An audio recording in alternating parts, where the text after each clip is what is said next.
ડીસા નગરપાલિકા દ્વારા નર્મદા યોજના આધારિત વોટર ટ્રીટમેન્ટ પ્લાન માટે પાંજરાપોળની જમીન હસ્તગત કરવાના પ્રયાસો સામે ગૌપ્રેમીઓ અને જીવદયા પ્રેમીઓમાં ભારે રોષ ફેલાયો છે। નગરપાલિકાની આ ગાય વિરોધી નીતિના વિરોધમાં સમગ્ર શહેરમાં ઠેર ઠેર પોસ્ટરો લગાવવામાં આવ્યા છે અને આગામી 14મી ઓગસ્ટના રોજ વિશાળ રેલીનું આયોજન કરવામાં આવ્યું છે। અગાઉ પણ ડીસા નગરપાલિકા દ્વારા હરિઓમ સ્કૂલ પાછળ આવેલા હઠીલા હનુમાનજી મંદિરની જગ્યામાં આવેલી ગૌશાળા તોડી પાડવામાં આવી હતી અને ગાયોને રસ્તા પર રજડતી કરી દેવામાં આવી હતી। તે જગ્યાએ બગીચો બનાવવાની યોજના હતી। હવે ફરીથી વોટર ટ્રીટમેન્ટ પ્લાનના નામે ગાયોની જમીન હડપવાનો પ્રયાસ થઈ રહ્યો છે, જેનો સમગ્ર શહેરમાં સખત વિરોધ થઈ રહ્યો છે। વર્તમાનમાં જે સત્તા પર બેઠેલા લોકો છે એ ગાયો માતાની પાછળ પડી ગયેલા છે। ડીસાની અંદર ખાસ કરીને વાતો કરીએ તો ડીસામાં પાંજરાપોળની સામે જે જગ્યા છે ત્યાં હજારોની સંખ્યામાં ગૌવંશ ત્યાં પોતાનો આશ્રય મેળવી રહ્યા છે। એવી જગ્યા ઉપર નર્મદા નદીના વોટર ટ્રીટમેન્ટ પ્લાન્ટના નામે એ જગ્યા પડાવી લેવાનું એક કાવતરું ઘડવામાં આવ્યું છે। આ સુનિયોજિત ષડયંત્ર દ્વારા ડીસાના સત્તાધીશો ક્યાંક ને ક્યાંક ગાય માતાનો ડીસાની અંદરથી નિકાલ કરવા માંગે છે, એમને અહીંથી કાઢવા માંગે છે, એવું એક કાવતરું દેખાઈ રહ્યું છે। આ બાબતે શાંત તિરંગા સંગઠન દ્વારા 14 ઓગસ્ટ ગુરુવારના દિવસે 11 વાગે ડીસા નગરપાલિકામાં ધરણા કાર્યક્રમ અને એસડીએમ અને નાયબ પોલીસ અધિક્ષકને આવેદનપત્ર આપી અને આ જે ષડયંત્ર છે એનો વિરોધ દર્શાવવામાં આવશે। સાથે સાથે જે ડીસામાં રખડતા ઢોરોનો પ્રશ્ન છે, જે ગેરકાયદેસર કતલખાના ચાલી રહ્યા છે, તેમજ ડીસાની અંદર જે ભ્રષ્ટાચારના પ્રશ્ન નગરપાલિકા દ્વારા જે બ્યુટિફિકેશન નામે જે મોટા પાયે ભ્રષ્ટાચાર કરી અને આ સત્તાધીશો જે લોકોના ટેક્સના નાણાં અને સરકારી ગ્રાન્ટનો જે દુરુપયોગ કરીને પોતાના ઘર ભેગો કરવાનો જે પ્રયત્ન કરી રહ્યા છે, એના વિરોધમાં શાંત તિરંગા ડીસા ગ્રુપ દ્વારા મોટા પ્રમાણમાં આનું આંદોલન અને વિરોધ પ્રદર્શન કરવામાં આવશે। પાલનપુર તાલુકામાં આઝાદીના અમૃત મહોત્સવ અને સ્વતંત્રતા દિવસની ઉજવણી અંતર્ગત 118 ગામોમાં એક સાથે તિરંગા યાત્રા નીકળશે। દરેક ગામની પ્રાથમિક શાળાઓ ખાતેથી સવારે 11 વાગ્યે યાત્રાનો પ્રારંભ થશે। તાલુકા પ્રશાસન, ગ્રામ પંચાયતો, શાળાઓ, યુવા મંડળો અને મહિલા મંડળોના સહયોગથી આયોજન કરવામાં આવ્યું છે। પાલનપુર શહેરમાં રાષ્ટ્રીય સ્વતંત્રતા પર્વની ઉજવણી અંતર્ગત જિલ્લા કક્ષાની તિરંગા યાત્રા યોજાઈ હતી। હર ઘર તિરંગા, હર ઘર સ્વચ્છતા, સ્વતંત્રતા કા ઉત્સવ, સ્વચ્છતા કે સંગ થીમ હેઠળ આ યાત્રા નીકળી હતી। યાત્રા પોલીસ હેડક્વાર્ટરથી શરૂ થઈને ગઠામણ ગેટ અને ગુરુ નાનક ચોક થઈ કલેક્ટર કચેરી સુધી પહોંચી હતી। યાત્રામાં 1000 ફૂટ લાંબો રાષ્ટ્રધ્વજ મુખ્ય આકર્ષણ રહ્યો હતો।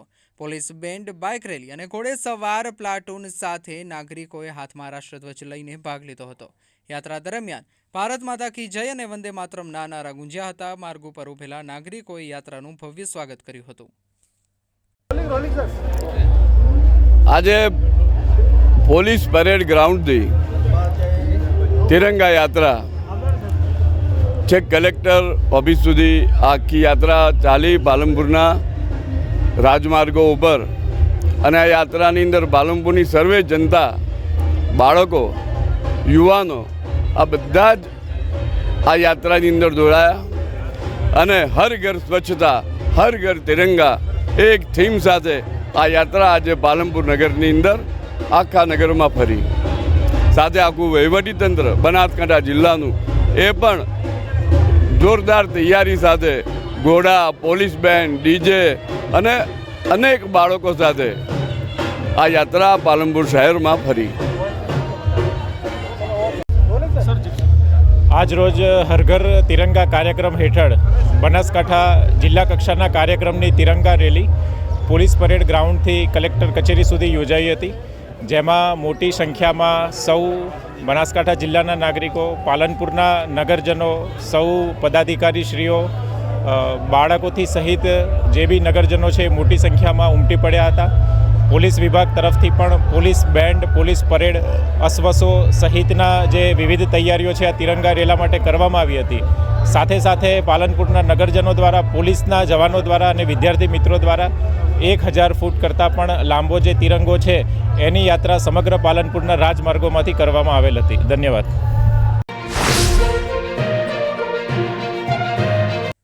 ડીસામાં ગાયત્રી મંદિરથી સ્પોર્ટ્સ ક્લબ તરફના માર્ગ પર એક ચોંકાવનારી ઘટના સામે આવી છે। અહીં એક વાછરડાનું માથું અને પગ કપાયેલી હાલતમાં મળી આવ્યા છે। આ ઘટનાની જાણ થતાં રાષ્ટ્રીય હિન્દુ પરિષદના પ્રમુખ વિનોદભાઈ લોઢા સહિત જીવદયા પ્રેમી એડવોકેટ ધર્મેન્દ્ર ફોફાણી, સંજય ત્રિવેદી, સુભાષ ઠક્કર ઘટના સ્થળે દોડી આવ્યા હતા. તેમણે ડીસા ઉત્તર પોલીસ સ્ટેશનમાં જાણવાજોગ ફરિયાદ નોંધાવી છે. પોલીસે તાત્કાલિક કાર્યવાહી કરતા વાછરડાના કપાયેલા અંગોને પશુ ચિકિત્સા કેન્દ્રમાં પોસ્ટમોર્ટમ માટે મોકલાયા છે. જીવદયા પ્રેમીઓએ શ્વાન દ્વારા હુમલાની થિયરીને નકારી છે. તેમનું કહેવું છે, જો શ્વાન દ્વારા વાછરડું ફડાયું હોય તો અન્ય અંગો પણ આસપાસ મળવા જોઈએ. એક જાગૃત વકીલ તરીકે મારે ડીસા નગરપાલિકાના સત્તાધીશોને કહેવાનું કે આજે રખડતા ઢોરોનું સમસ્યા એક પ્રજા માટે એક માથાનો દુખાવો થઈ ગયો છે અને એમાં આપણી હિન્દુ સંસ્કૃતિનો હાટ ગૌ માતા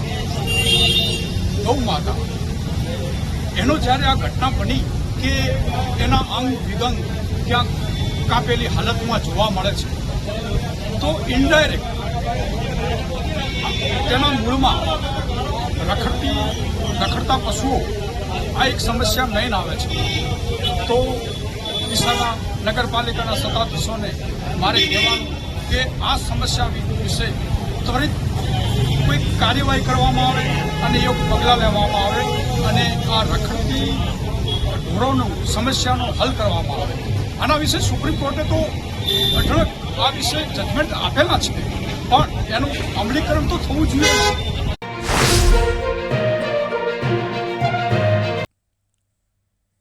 બનાસકાંઠા જિલ્લા કલેક્ટર એસોસિએશનના અધ્યક્ષ તરીકે બિનહરીફ ચૂંટાયેલા ડીસાના પૂર્વ ધારાસભ્ય શશિકાંત પંડ્યાનું ડીસા તાલુકા મિત્ર મંડળે સન્માન કર્યું છે.